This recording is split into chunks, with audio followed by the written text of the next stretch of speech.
നമസ്കാരം. കേരളത്തിലെ നല്ലൊരു ശതമാനം ജനങ്ങളെ ബാധിക്കുന്ന നിയമം നടപ്പിൽ വന്നു. ജപ്തി വിരുദ്ധ ബിൽ നിയമമായി. ഇനി ജപ്തി വസ്തു ഉടമയ്ക്ക് വിൽക്കാം, കൂടാതെ പലിശ കുറച്ച് കിട്ടും. ജപ്തി ചെയ്ത വീട്, ഭൂമി, കെട്ടിടം എന്നിവ വസ്തു ഉടമയ്ക്ക് തിരിച്ചെടുക്കാം. ജപ്തി വസ്തു 1 രൂപയ്ക്ക് സർക്കാരിനെ ഏറ്റെടുത്ത് ഉടമയ്ക്ക് തിരിച്ചു നൽകാം. തുടങ്ങിയ എല്ലാ വിവരങ്ങളും ഈ വീഡിയോയിലൂടെ അറിയാം. നമ്മുടെ ചാനൽ ആദ്യമായാണ് കാണുന്നതെങ്കിൽ സബ്സ്ക്രൈബ് ചെയ്ത് ബെല്ലൈക്കൺ അമർത്താൻ മറക്കല്ലേ. ഭൂമിയും വീടും ജപ്തി ചെയ്ത് ജനങ്ങളെ ഇനി ആർക്കും തെരുവിലേക്ക് ഇറക്കി വിടാനാവില്ല. കേരളത്തിലെ ആയിരക്കണക്കിന് കുടുംബങ്ങൾക്ക് ആശ്വാസം നൽകുന്ന ജപ്തി വിരുദ്ധ ബിൽ നിയമസഭ പാസാക്കി.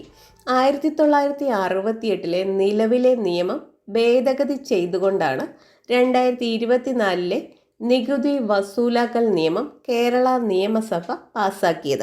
കേരളത്തിലെ ഏതൊരു ബാങ്കിനും ധനകാര്യ സ്ഥാപനത്തിനും വകുപ്പുകൾക്കും വീടും സ്ഥലവും കെട്ടിടവും ജപ്തി ചെയ്തുകൊണ്ട് ഒരു കുടുംബത്തിനെയും തെരുവിലേക്ക് ഇറക്കിവിടാനാവില്ല.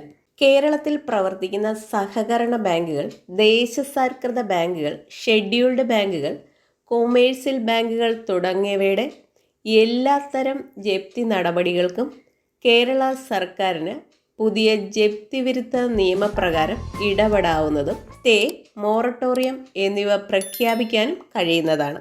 25,000 രൂപ വരെ തഹസീൽദാർക്കും 1 ലക്ഷം വരെ ജില്ലാ കളക്ടർക്കും 5 ലക്ഷം വരെ റവന്യൂ വകുപ്പ് മന്ത്രിക്കും 20 ലക്ഷം രൂപ വരെ മുഖ്യമന്ത്രിക്കും 20 ലക്ഷത്തിന് മുകളിൽ കേരള സർക്കാർ അധികാരപ്പെടുത്തിയ കേന്ദ്രങ്ങൾക്കും തവണ അനുവദിക്കാം. അങ്ങനെ ജപ്തി ചെയ്ത വസ്തു ഉടമയ്ക്ക് തിരിച്ചെടുക്കാം. ജപ്തി വസ്തു ഉടമയ്ക്ക് വിൽക്കണമെങ്കിൽ വാങ്ങുന്ന ആളും വിൽക്കുന്ന ആളും നിശ്ചിത ഫോറത്തിൽ ജില്ലാ കളക്ടർക്ക് അപേക്ഷ നൽകണം. ജപ്തി വസ്തു വിൽപ്പന രജിസ്ട്രേഷൻ ജില്ലാ കളക്ടർ ചെയ്തു നൽകുന്നതാണ്.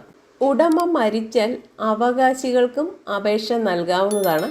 ജപ്തി വസ്തുവിന് പലിശ 12% നിന്നും 9% കുറച്ച് നൽകുന്നതിന് നിയമം വ്യവസ്ഥ ചെയ്യുന്നു. ജപ്തി ചെയ്ത വസ്തു ബോട്ടിൻ ലാൻഡായി സർക്കാർ ഏറ്റെടുക്കുന്നതാണ്.